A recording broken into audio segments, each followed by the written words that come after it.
Hello, my name is Okundaye, and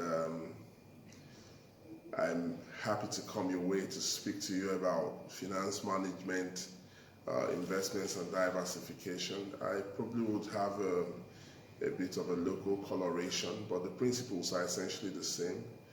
I want to appreciate Ruth for having me join your program and to be part of what she's trying to do. This is something that I believe so much in. I believe in financial emancipation. I believe also that it's a good thing when people are able to have a better grip on their finances and to manage their resources better for better for productivity. So I'm delighted to join, and I hope that's showing enough in my face. So I'm going to just touch on several little things that are very important for you to know in this journey, towards financial freedom and financial strength. I'm not going to offer you any get-rich-quick scheme. I'm not going to tell you about 60% yield investments, but I'm going to talk to you about financial common sense. And I'm assuming that for a lot of people who are listening on this particular one, you may not really have a finance background. So I'm going to try to talk in as simple a way as possible to help you to, get a sense of, of what this is all about. All right. So first off, I'd like to just mention that everybody likes to do some business and make a profit. But I'd like to first of all say that profit in itself is, I do tell people a lot of times that profit is an abnormal situation. Profit is the result of the ability to take advantage of inequilibriums, it's not a word. It's the ability to take advantage of differences in market knowledge, differences in ability to do logistics, move goods and services and stuff like that. Essentially, profit happens because there's an individual who, maybe by reason of advantage in knowledge, is able to maximize his earnings by providing good services in a location that people who might be in that location or locality may not know how to get themselves. So it is a result of the fact that someone knows something that other people do not know and therefore can take advantage of it. So the more commonplace knowledge becomes, the more difficult profit making becomes. In economics, they will say that a firm in perfect competition is going to not make as much profit as a monopoly, and the reason is because in a perfectly competitive market, what tends to happen is that access to information is very open. I do not know if that sort of market exists. Perhaps the closest to it would be the pure water business in Nigeria, but even at that, when you give a thought to the average levels of poverty, if you think about the poverty levels in Nigeria, even the money that you use to start that business is prohibitive for a lot of people. In itself, it's not a lot of money. If you were to look at it from a dollar point of view, it's not a lot of money, but you're in a country where the minimum wage is 30,000 naira a month, and 10,000 naira a month is not even up to $100. That's maybe a little bit over $30, a little bit over $50 really. So that's what it is. So inefficiencies and inefficiencies are what create profit situations. You might argue and say, what about developed societies? Are you saying these inefficiencies exist? Yeah, maybe not the sort that we experience in maybe like in Nigeria, but they do exist to the extent that the people who are best able to take advantage of new things, whether it is by the way of innovation, have access to some knowledge, whether it is intuitive or it is school type of knowledge. They know something that other people do not know.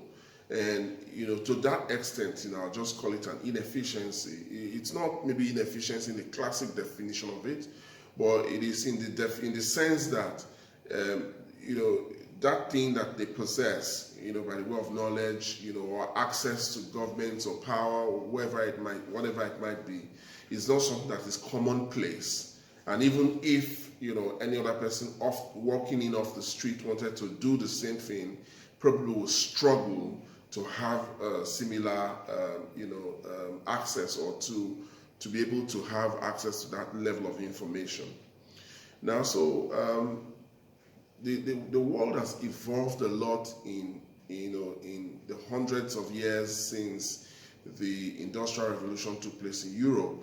And first of all, before the Industrial Revolution, societies were largely agrarian, which means it was mostly agriculture driven. And agriculture driven, not in a mechanized way, the same type that we still do a lot of in Nigeria, which is basically cutlasses, hoes, and shovels. And that is not an economy that is going to be very competitive, to be honest. One of the challenges, for example, we have in the agricultural space, and I digress, is that our yields per acre, for example, are very low, they're very poor. And the quality of research that goes on into creating crops that have better yields also, the quality of that research is also not very good. So what it means is that if you were to go into agriculture and you were to compare your output with maybe someone in China or in the US, you would find that you are lagging seriously behind. So if you, for example, both planted an acre of rice or a hectare of rice, you would find that maybe the Chinese person is able to produce 6 times, of your volumes, and that's not a very good thing. So what it means in terms of resources deployed is that for every maybe like 1 resource deployed, and maybe when you're doing in ratio terms, when you're doing 1 for 1, he's doing 1 for 6. So in terms of, when you're now trying to say how much resources deployed were allocated, can be allocated to every unit of produce, he's having an advantage over you, and it will eventually show in the market as well. So we moved from the agrarian economy to the point where we started getting into the Industrial Revolution, then the steam engines with, I think it was Robert Louis Stevenson, and then through to industrialization, where basically automation started to come in. Think about Ford, for example, making the Model T, which, became like the big thing, and then, now we're in a post-industrial age of some sort, and in a sense, people have tended to call this the knowledge, age. So people have wondered whether we're post-industrialization, but there's a bit of this and a bit of that. So I'll explain what I mean. Maybe we're not heavy industry, extracting coal, oil and gas and all of that. But there's now maybe a bit of focus on eco-friendly, businesses, eco-friendly industries. There's also now, basically a whole lot of changes occurring. The biggest companies, maybe about 30, 40 years ago, were companies that were into production of tangible goods, maybe like the automobile companies, for example. But today the biggest companies are not into producing anything. They're either into services or they're basically technology companies. So you have Amazon, which is basically like a supermarket, but it's an Uber supermarket, and they don't have a physical shop outlet, but they are renting out massive warehouses and they are, efficient in when it comes to delivering goods and services to you. And then you have companies like Tesla, which is a bit of this and a bit of that, in the sense that they've also caught on to the fact that the usage of fossil fuels, harm our ecosystem in the long run. And however, using electric automobiles, probably reduce automobile emissions, and the world is moving in that direction. But it's an industry that has witnessed a lot of development recently. You think about companies like Google, you think about companies like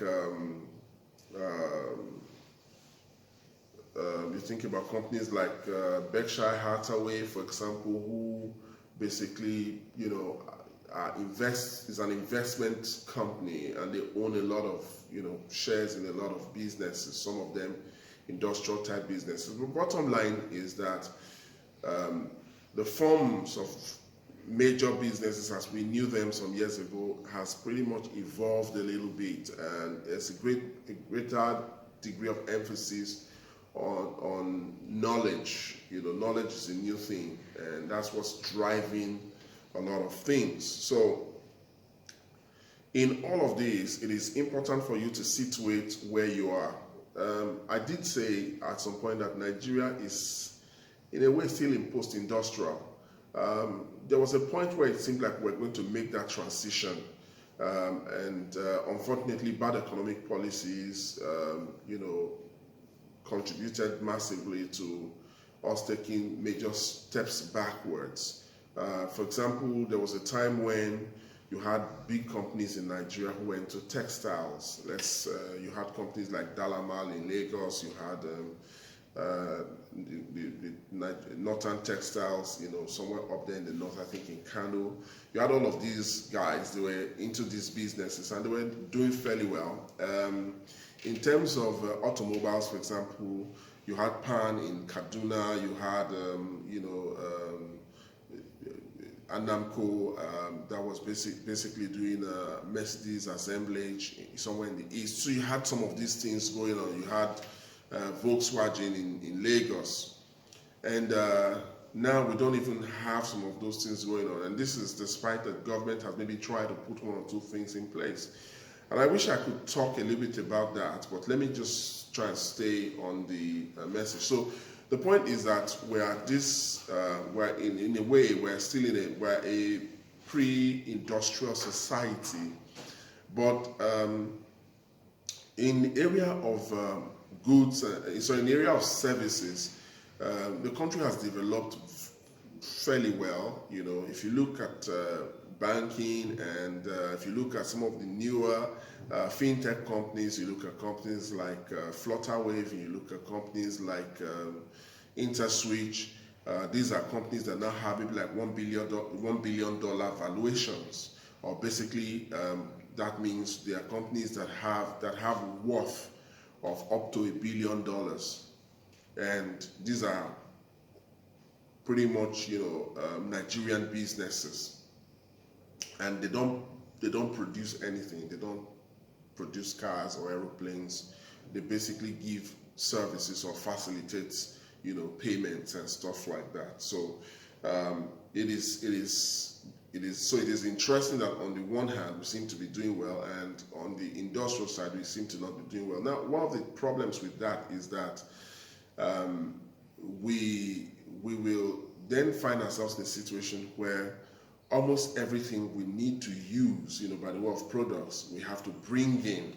And because we have to bring in almost everything that we need to use, what then tends to happen is that our foreign exchange,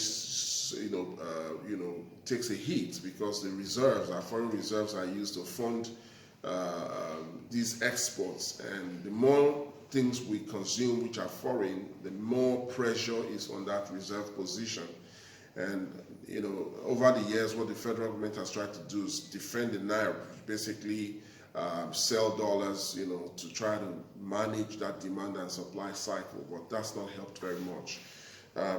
So one of the things that will be very helpful, for someone who's looking at business is to start to think in the area of import substitution. Basically, import substitution is a situation where you're looking at the things that we typically bring in from outside the country, and you're asking yourself, how can I produce the same things locally in Nigeria and be able to sell competitively?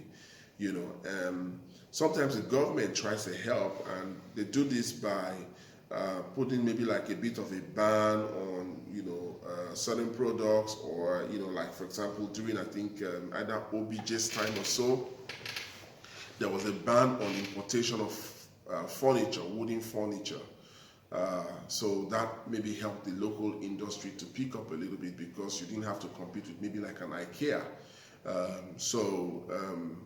You also have situations where sometimes they can't ban, they can't ban things outright, but they may put like, they may increase the custom duties on it, or you might call them tariffs and taxes, so that the cost of it becomes prohibitive versus the locally produced one.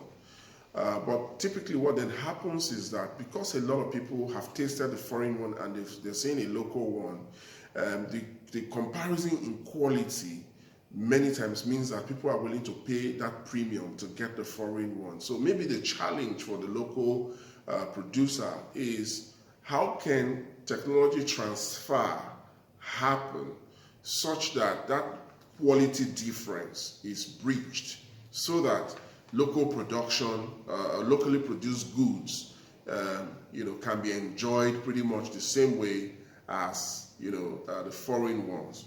Now, so that's a conversation, that's a thought. You might want to think about that a little bit more. So the fact that the exchange rate is what it is today, I think today you have a naira exchanging at maybe about $480. I don't know what the current rate is, but it's somewhere around there.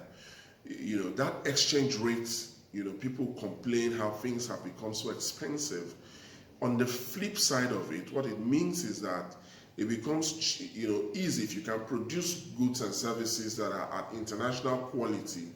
It becomes easier for you to sell them because of the rate at which you are producing. When you're converting from naira to dollar to put the goods and services in the international market, you're probably going to get very decent returns or decent profit in it. So if you're in a business that there's a potential export opportunity for, then you are in a good business. You're in a business where there's a possibility that, speaking from a naira point of view, you could be making a whole lot of money.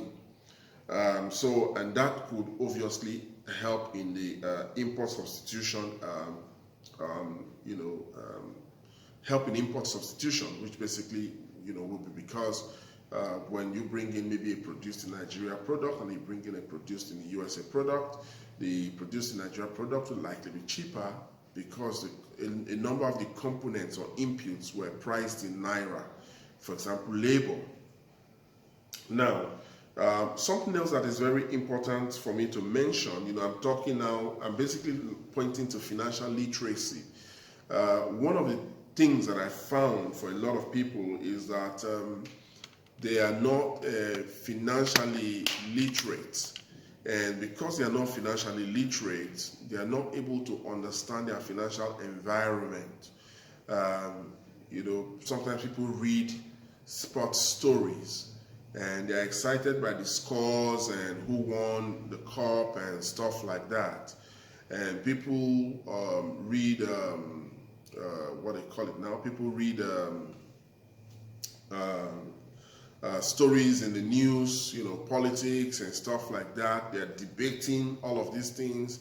But every news has a financial dimension. Every news has a financial dimension. So if, for example, you're watching a football match, someone is providing the entertainment, someone is trying to make sure that the services that that surround that whole match, someone is selling drinks, someone is making shirts, someone is selling souvenirs, keepsakes and stuff like that. All kinds of things are going on, and These are the kind of ways that a business person thinks. You look at a situation and you begin to ask yourself, what are the opportunities that can come out from this? Rather than just enjoying the moment and not being able to see what the opportunities are that exist. So a key thing also for me to mention is rates, and there are different types of rates in an economy. There's interest rates, there is inflation rates. These are rates that are very important. They affect you. Now, so let me speak for a minute about interest rates, and maybe in that same one, I'll speak about the consumer price index.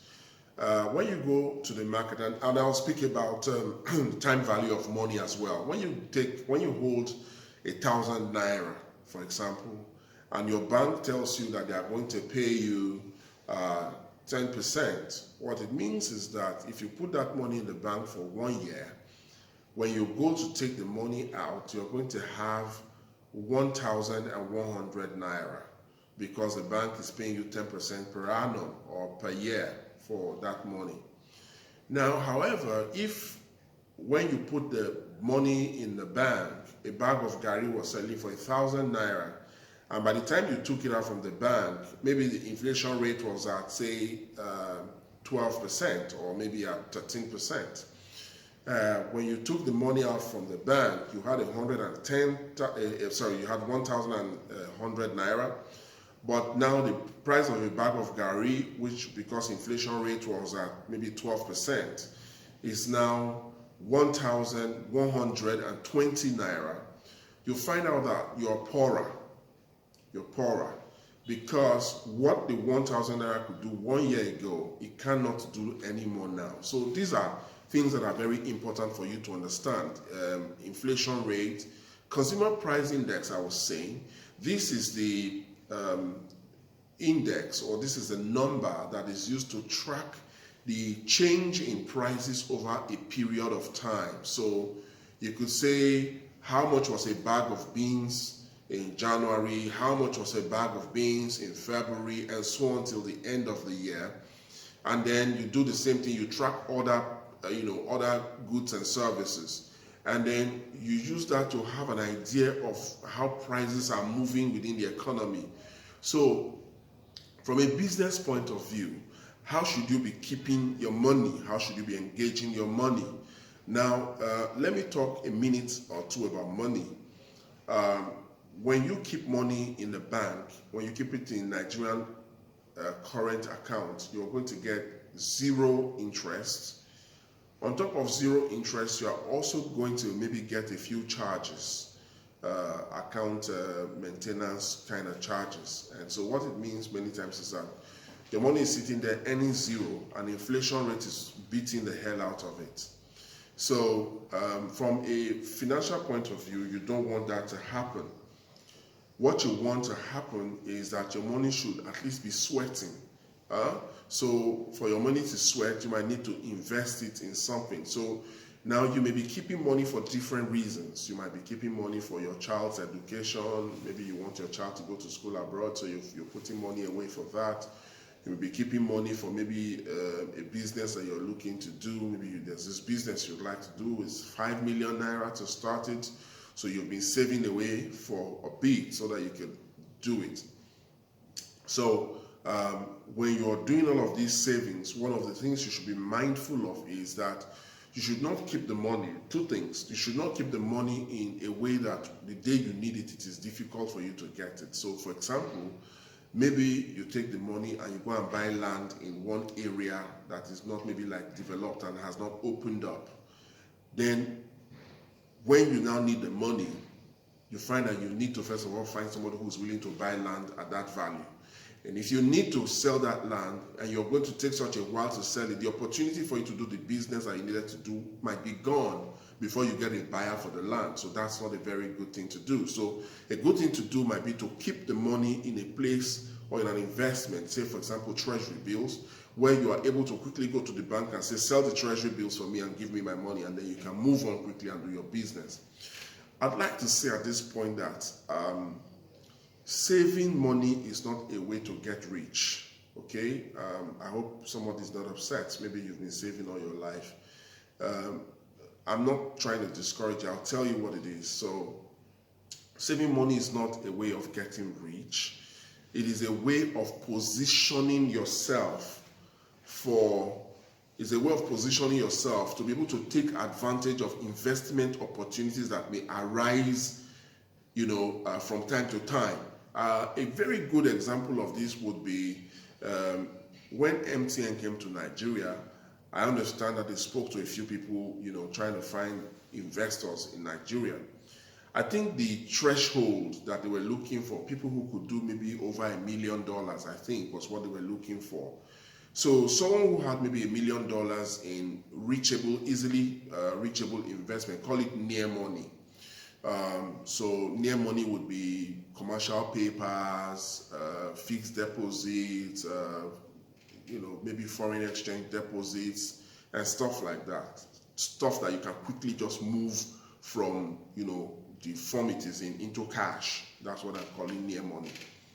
So people who had that kind of money could quickly take positions in, because they took those positions, they then were able to make something in the long run. So what savings is, like I said, is not that you're accreting or you're packing money in one place so that one day you look and suddenly say, oh, I've saved $1 billion. No, that's not what savings is supposed to do.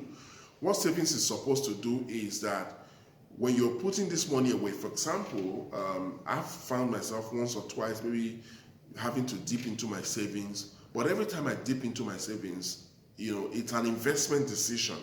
So maybe I saw an opportunity to buy something that I know that in a few years the value is going to go up.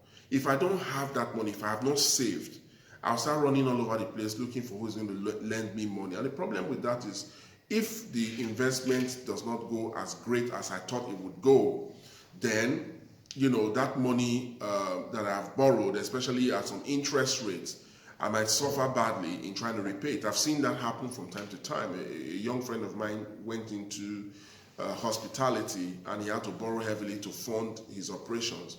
And the rate at which he got the loans were, well, extortionate. But I mean, hey, nobody put a gun to his head to take the money. Unfortunately, the business was not turning out returns enough to pay the creditor, and very quickly the business died. So that's an example of what I'm trying to say. So when you have your savings, you're able to leverage it, or you're able to use it to take advantage of opportunities that may arise from time to time.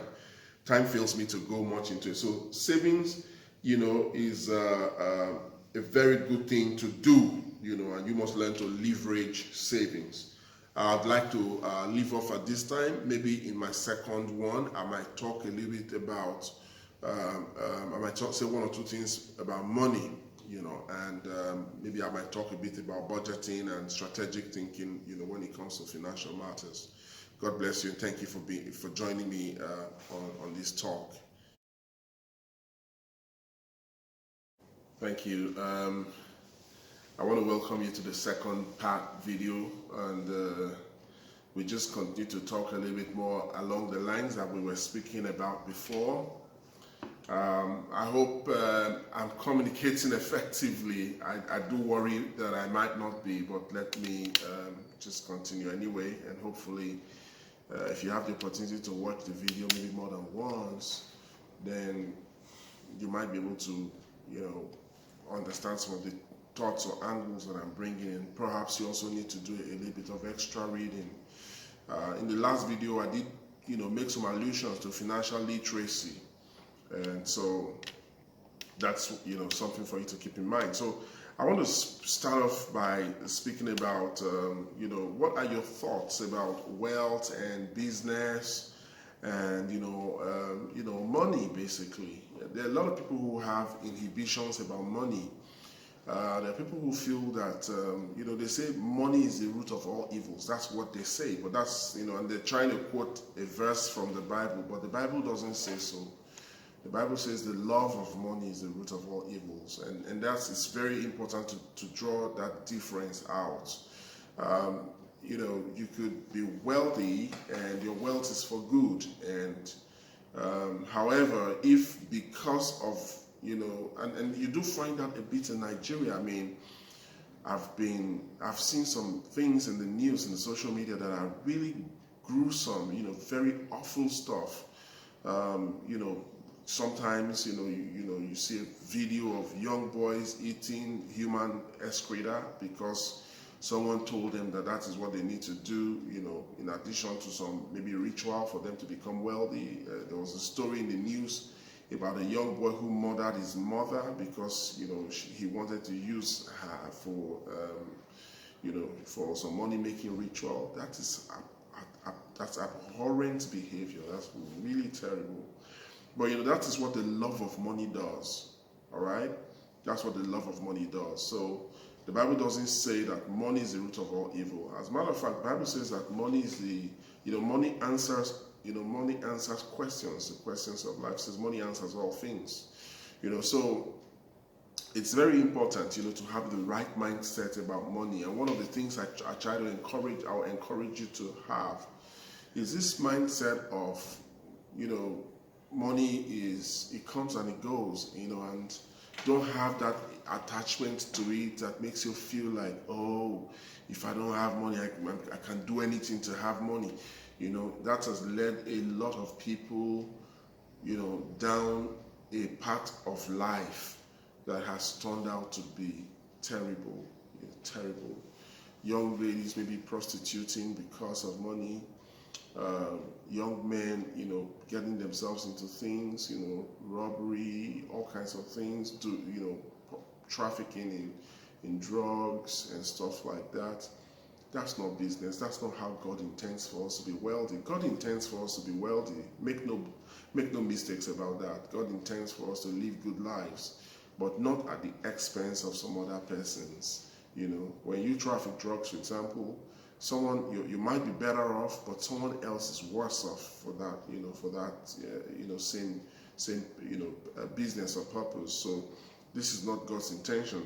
So there is a thing, therefore, to establish, and it is that God's intention is for us to live prosperous lives. And that's why John was praying for, in his letter, he was praying for a particular group of people. And he said, "Beloved, I wish that you would prosper and be in good health, even as your soul prospers." So he was saying, you're doing well spiritually, but I want you to do well in every other thing as well. I want you to do well financially. And that's why I'm talking about some things I'm talking about with you today, in the hope that you would listen, you would understand, you'll be able to expand it, and you will be able to make some good, financial decisions for yourself. So one of the things you want to be striving for is not just financial security. There's this thing we used to say in financial circles that, if you want to know if you're a poor man, and the way you can know if you're a poor man is if when you lose your job, within 3 to 6 months, you're struggling to feed yourself. You're struggling to feed yourself. If you lose your job within 3 to 6 months, you're struggling to feed yourself. You're not rich. You're a poor man. Let me put it that way. What you should be aiming for is that even if you lose your job for a while, you should be able to sustain yourself. I have a friend who he was working at a great company, and he had to walk away because he had some dreams he wanted to pursue. And he's still living the quality of life that he was living before, because he had put things in place to ensure that he is able to sustain to sustain the quality of life that he was living. He's put financial structures in place. So it is important, at this point for me to mention that there is financial security, which is basically your ability to meet your expenses from your current earnings. So your current expenses from your current earnings. But that is not what you want. What you want is some financial freedom, which is your ability to have a passive income that is able to take care of both your current and your future type expenses. And as we get older, things happen. When you get older, maybe you become a little bit more vulnerable to maybe certain sicknesses. Or there are things that when I was in my 20s, it never happened to me. But you get to 50, and then you start to feel certain things, and you can look down 20 years down the road, and I've got to make one or two provisions. So your goal is to have financial freedom, and you want to therefore work on your passive income. Your passive income comes from things like royalties. Maybe you did a song and it's a hit song and people are playing it every time they play it. If you're in a good environment, in a good country, when they play your song, they'll pay you something. Or you write a good book, and every time people see the book, they want to read it. They either pay you for the electronic form of it, or they buy it. It could be an investment, maybe in shares or in the capital market, in the stock exchange, or in someone else's business, and the money just keeps on, coming back. I remember many years ago when I was in banking, there was one of our, shareholders was maybe also a bank customer, but I didn't manage his account, and his passive income was massive. I think as far back as 98, his passive income was over 100 million naira. So if you think about that in dollar terms, that means he was earning at least $1 million, every year in passive income. So that is not the money that he's making from working hard now. That's the money he's making from the work he did in the past, from the investments he did in the past. They're still producing for him. So that's what you want to strive for. You want to strive to have a passive income that is able to carry you. And that's what also will give you momentum when you are doing savings. Because when you're doing savings, your ability to save, and remember I said savings won't make you rich, but savings will position you for opportunities. Your ability to save is very dependent on your ability to generate other revenues. If all the money you have is a salary, you have to live. Forget all the talk about being a millionaire and all of that. If you don't eat, you can't even think well, not to talk of being a millionaire, so you have to eat. So one of the things you therefore want to do is to, make effort to put something away to take advantage of opportunities. I mean, some are big, some are small. A good example of an opportunity you could take advantage of. People are always renting cameras, for example. You could own a camera. You could own rental stuff. I have a friend whose side business is rental equipment, especially in the area of sound. So when people want to do concerts, when people want to do big events, they come to talk to him, to provide sound for them. And so that's his side business. That's not his main business. So it will be good, for you to think about that. A friend of mine many years ago, a senior friend of mine, his own side business was canopy rentals. But I remember when he started buying the canopies, it was one at a time until it got to a point where he now had plenty, and then he got himself a pickup truck that enabled him to be able to deliver the canopies at the places where they're needed. So don't wait for the money to be big, but even when it is small, you can begin to work it, you can begin to sweat it, you can begin to find how to add 1 kobo on top of 1 kobo, so it can become 2 kobo. What 1 kobo can do, 2 kobo can do more. So the more savings you put in place, the more you are able to work it. A friend of mine was saying to me some years ago that there was an Israeli company that came into Nigeria to do some business, and they approached him to ask him if he was interested. Why didn't they ask just anybody on the street? They didn't ask just anybody on the street because they know that just anybody on the street will not be able to do the quantum of investments. They were looking for someone who could do maybe about $700,000. They weren't looking for people who maybe have 100,000 naira or even 1 million naira. You see what I mean? So, but I know when he built that money, I was very involved in his life, and I know when he built and how he built that money. So this is what I'm speaking about. So it's very important to know, how to build your resources, and it's very important to stay consistent, to stay the course, and to continue to build. And one of the things that helps you to build is budgeting, strategic budgeting. be precise. One common complaint you hear from a lot of people is that, oh, I'm not earning a lot. It's because I don't have enough. That's why I'm not able to do stuff. Budgeting, one of the things that budgeting does for you is that it helps you to know whether you are truly not earning enough. Sometimes, some of us, okay, let me give a simple example. So you have a mobile phone and you always have data, but you only use your data for laughing at jokes and videos on WhatsApp and on the internet and watching nice entertainment videos on YouTube. Someone is the one who created the YouTube content you are watching. The more people who watch his YouTube content, the more he gets paid. But you are sitting and laughing and you're saying you don't have enough money.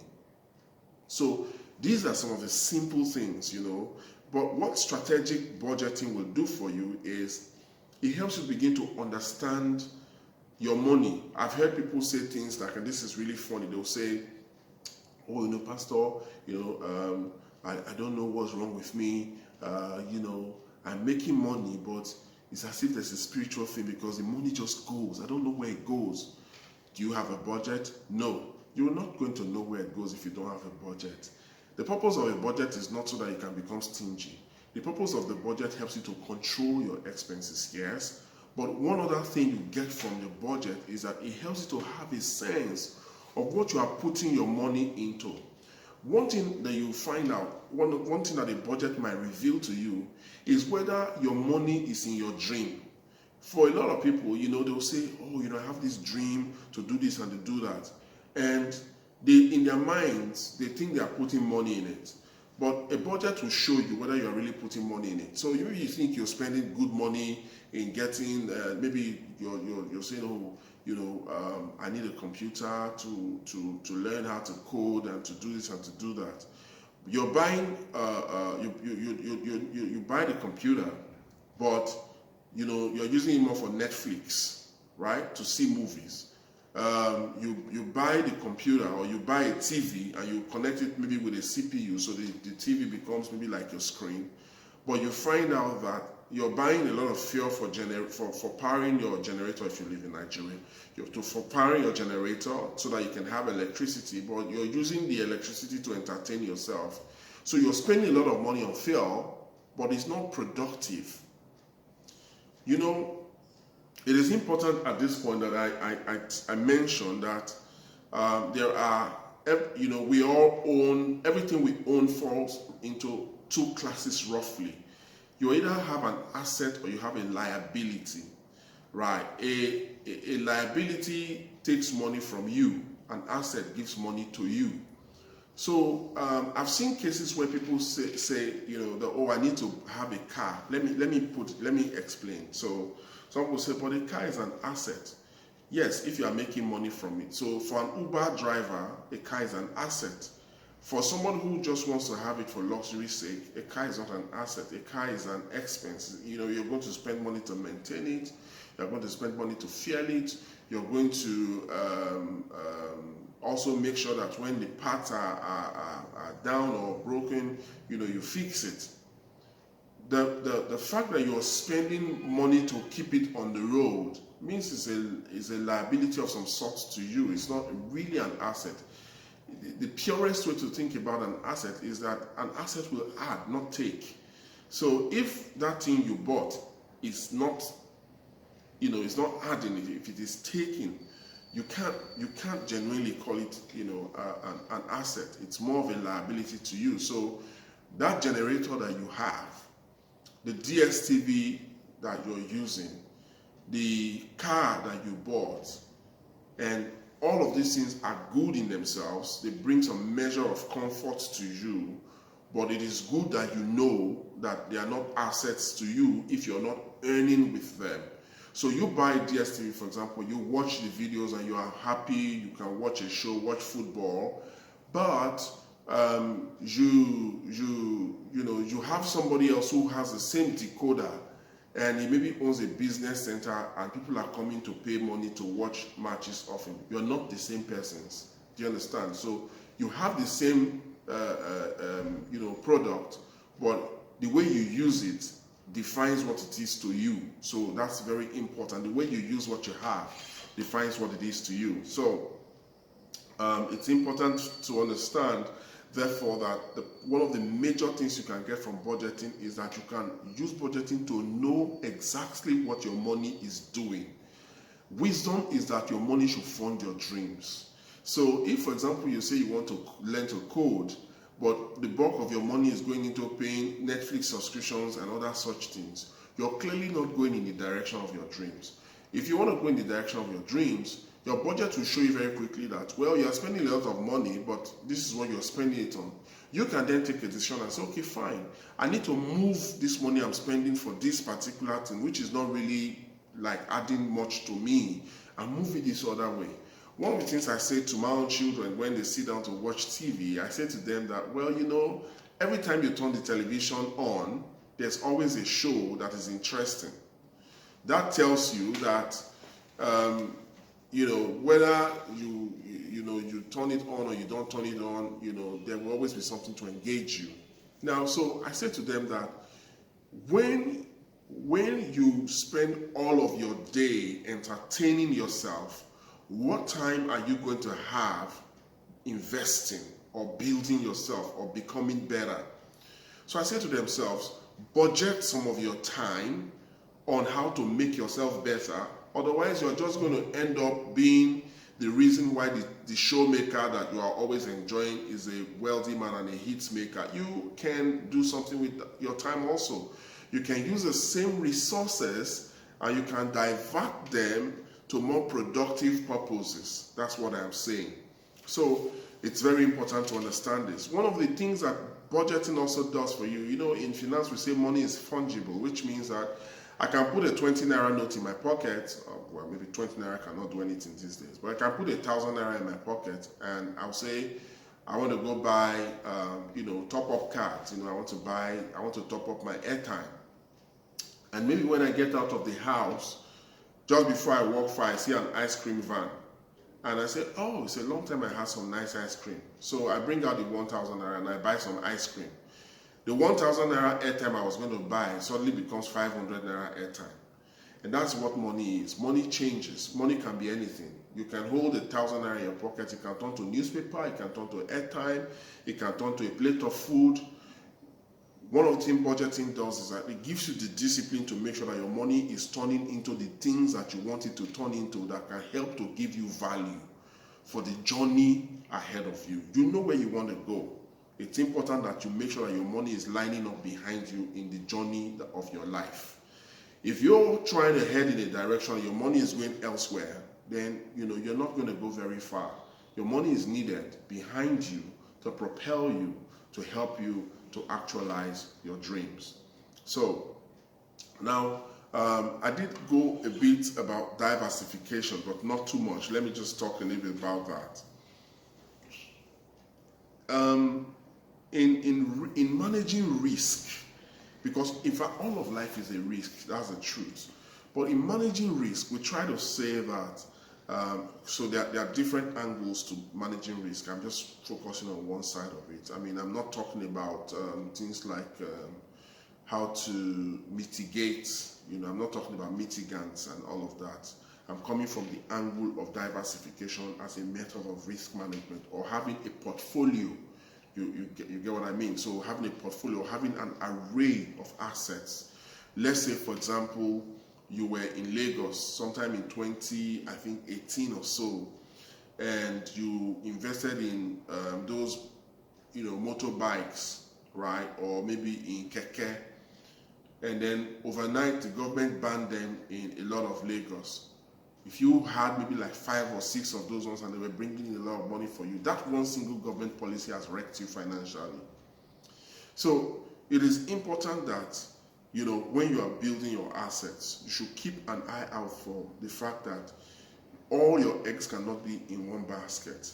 You can't have maybe like 3 million naira only, and all the 3 million naira you just put it into keke business. Unless maybe you're absolutely sure that it's a business that government policy cannot wreck. But I don't know any business that government policy cannot wreck. There's no business that is immune to government policy. Even agriculture, because you can say, well, people must eat, and it is true, people must eat, but there's nothing that says what they will eat is the one that you are producing. So let's say, for example, you take all your money and you put it in the farm and you are producing, and suddenly maybe the new government that comes says, oh, we want to open our borders and allow food imports to come in. As food import is coming, what happens to you if the rate at which you are producing cannot compete with the foreign ones? You get into trouble.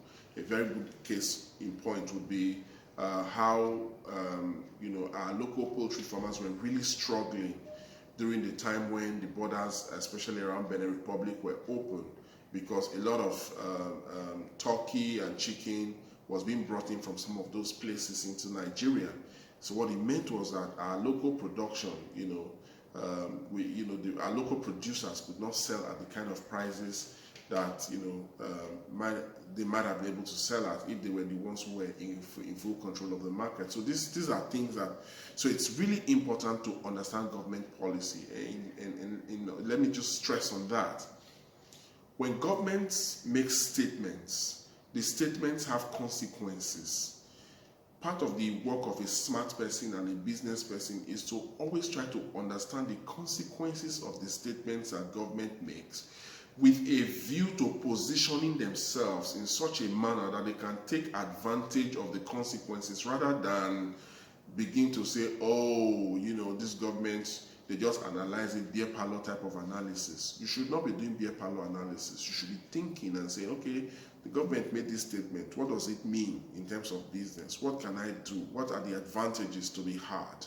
That is how you should be thinking, even in your business, okay? So, for example, government is trying very hard to see how many small-scale businesses can actually take off, because they know that the strength of an economy is in very many viable small-scale businesses that employ between 2 to 20 people, and because of that, for example, they've put maybe like they've set up like funds with the central bank and Bank of Industry.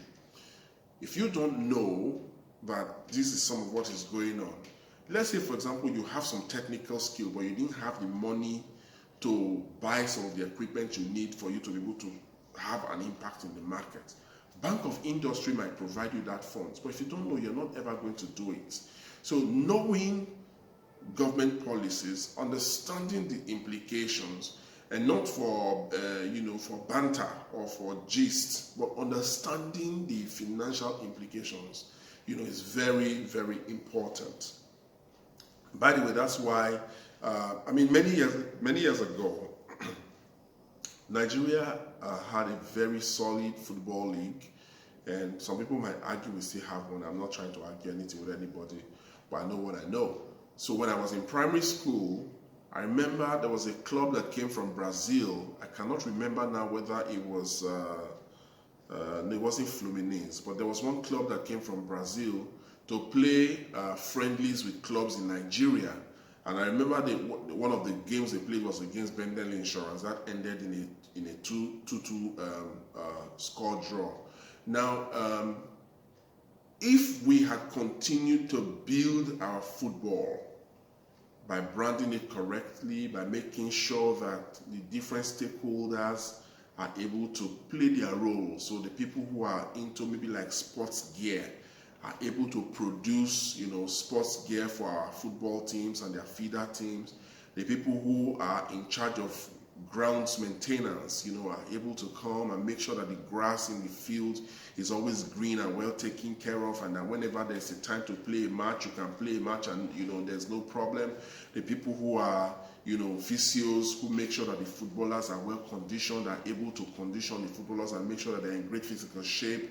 The trainers, we can talk about that, and you can begin to see all the possible job opportunities that could have come out from a well-managed football club in a well-managed football league. So I use this to point to something, and it is the fact that when government makes statements, or when government takes actions, these actions have consequences, And if we position ourselves correctly, we're able to take advantage of some of these things. It doesn't matter whether it is local government or federal government. What matters is that you are in the ecosystem that particular policy statement or that particular thing might affect, so you are able to take some decision. Okay, so I would like to wrap up by saying that it is important that okay, I want to just quickly wrap up and talk about the stock market. A lot of people ask questions about the stock market. Let's say, for example, that you are an investor, but you don't have a lot of, so investor, that is, you have money, you are looking for business to do, but you don't have the time to do the business by yourself. So the stock market is your opportunity to take your money and put it into another person's business by buying a share of their business, or by buying shares or stock, by buying shares of their business, so that every year when they declare a dividend, you can earn something from it. Now, I would say that in Nigeria, that particular space, is not as good as it could possibly be. So let me just leave it that way. I don't want to talk too much about that, but I want to say that if you're interested in buying shares, then by all means look at the Nigerian Stock Exchange. There was a time not too long ago where one or two opportunities existed for people to be able to buy shares outside the country, but I don't know if that is if that window is still open. I think there are opportunities back in time. So it is important, if you don't have the time to run a business by yourself, but you have investable money, to look for a business that you can put money into. One of the things that I found out is that a lot of people want control. So they say, no, I don't want to invest in someone's business. I want to run it by myself. And maybe they don't have the technical expertise. Sometimes they don't have the financial expertise to run a business successfully. And what eventually happens is that they invest in that business, but the money gets lost. I'll just tell you something simple. Think about it. It is better to have 1% of something than to have 100% of nothing. It is better to have 1% of something than to have 100% of nothing. It's better for your money to be in somebody's business and the business is doing well than for you to put all the money in the one that you want to control, and at the end of the day, you have no business. So, one last word on forex volatility. I talked about it the last time. I encourage people to save in foreign exchange. One of the reasons why I encourage, you might say, but I don't have a lot of money. I don't have a lot of money. A young friend of mine, the other time, I told her, I said, how much is your salary? And she told me, I said, yeah, put some of it away. It might be 50,000 naira, and 100,000 naira you're able to save every month, but don't spend it. Put it away. Buy dollars and put it in an account. The reason why, especially in our economy in Nigeria, is because there is foreign exchange volatility. In other words, foreign exchange rate keeps going, yo-yo. But unfortunately for us in Nigeria, the yo-yo is going, in a particular direction. So it might go up and go down, but the rate at which it goes down does not match the rate at which it is going up. So invariably, it's always going up. So if you had 1 million naira in 1985, you had the equivalent of $1 million. If you have today 1 million naira, you have the equivalent of about $2,200. If that helps you to understand what I'm saying, I think you should know what you want to do. God bless you. If you have questions, send them in. Thank you.